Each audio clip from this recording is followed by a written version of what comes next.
ប្រធានបទ$500កំពុងតែផ្ទុះពេញបណ្ដាញសង្គមមានអ្នកខ្លះក៏ដុតថ្នាក់តាំងសំណួរថាអញ្ចឹងមានប្រាក់ខែត្រឹមតែ2-300ហ្នឹងអត់មានសិទ្ធិមានដៃគូជីវិតអត់មានសិទ្ធិមានប្រពន្ធនេះមែនកាប់ពិតទៅយើងត្រូវបកមកពីដើមសំណួរវិញគេសួរថាតើបុរសដែលមានប្រាក់ចំណូល$500គួរមានដៃគូជីវិតឬនៅស័ក្តិសមនឹងមានដៃគូជីវិតឬនៅហើយខាងអ្នកឆ្លើយគេឆ្លើយថាបើសម្រាប់ខ្ញុំនៅទេបងបានន័យថាគាត់ best on ខ្លួនឯងគាត់សំដៅលើខ្លួនឯងប៉ុន្តែអាហ្នឹងការនិយាយរបស់គាត់វាត្រូវបានផ្សព្វផ្សាយទៅជាសាធារណៈអញ្ចឹងវាជាការចែករំលែកនៅគោលគំនិតមួយអ្នកដែលគេមានសមត្ថភាពនៅលើហ្នឹងគឺគេមើលរំលងហើយអ្វីដែលគាត់និយាយហ្នឹងមានន័យថាវាអត់មានខុសទេប៉ុន្តែអ្នកដែលគាត់មានសមត្ថភាពនៅក្រោម$500ហ្នឹងគឺគាត់នឹងចាប់ផ្ដើម toxic មានន័យថាចាប់ផ្ដើមគិតថាម្នាក់ស្រីនេះក៏មិនអញ្ចឹងអ្នកដែលគេមានប្រាក់ខែ$200-300គេរស់នៅមិនកើត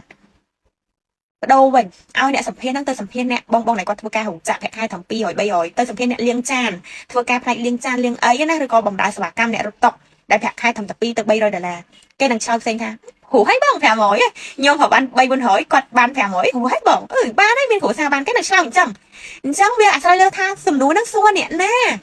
បើសួរមនុស្សដែលគេរកបានមួយខែរាប់$1000ឈានទៅដល់រាប់$10000គេមិនអាចចាយវាយក្នុងមួយខែ$500បានទេគេប្រកាសជាឆ្លើយថាមិនទាន់ទេហើយបកមកវិញអ្នកដែលគាត់រកចំណូលបានត្រឹម$200-300ហ្នឹងគាត់ត្រូវទទួលស្គាល់ការពិតចំណុចមួយថាជីវិតគាត់រស់នៅក្នុងជីវភាពមួយដែលមិនធូរធារទេគឺក្នុងជីវភាពមួយដែលแบบមករស់បានមិនសបោហោហៀក៏មិនសบายដែរក៏មិនសบายចាយវាយដែរវាខុសពីបុគ្គលដែលគេទៅសួរហ្នឹងដែលគាត់ចាយរស់នៅជីវិតបែប lifestyle high so បាត់អីអញ្ចឹងអ្នកដែលប្រតិកម្មខ្លាំងគឺអ្នកដែលគាត់មានបាត់ចិត្តប្រាក់ខែក្រោម500ទី1ទី2គឺអ្នកដែលចង់ល្បីចាទីប្រធានបទហ្នឹងគឺវាត្រូវចិត្តអ្នកដែលគាត់ខ្វះខាតគាត់ខ្វះហាតណាអញ្ចឹងយកមកគឺល្បីទៅការវាយតម្លៃទៅលើស្ត្រីម្នាក់ហ្នឹងរួមទាំងមានអ្នកខ្លះដល់ថ្នាក់ជាដុកទ័រអ្នកខ្លះស្មាតោអ្នក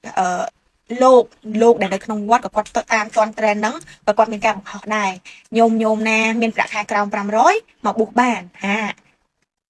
អត់មានទេមិនបាច់ទៅបួសទេមានប្រាក់ខែក្រោម500បើយើងជ្រើសរើសដៃគូគាត់ធ្វើការធម្មតាដែលប្រាក់បៀវត្តរបស់គាត់នៅក្នុងចន្លោះប្រហែលយើងហ្នឹងគេទទួលយកយើងដៃពីរ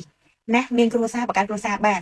ហើយត្បិតត្បៀតចាយវានៅក្នុងគ្រួសារតាមហ្នឹងទៅពេលមានកូនមានអីគឺដឹងហើយប៉ុន្តែកុំឲ្យឃើញណាចូលទៅក្នុង Facebook comment ណាអើយសេដ្ឋកិច្ចតឹងណាតំណែងឡើងថ្លៃ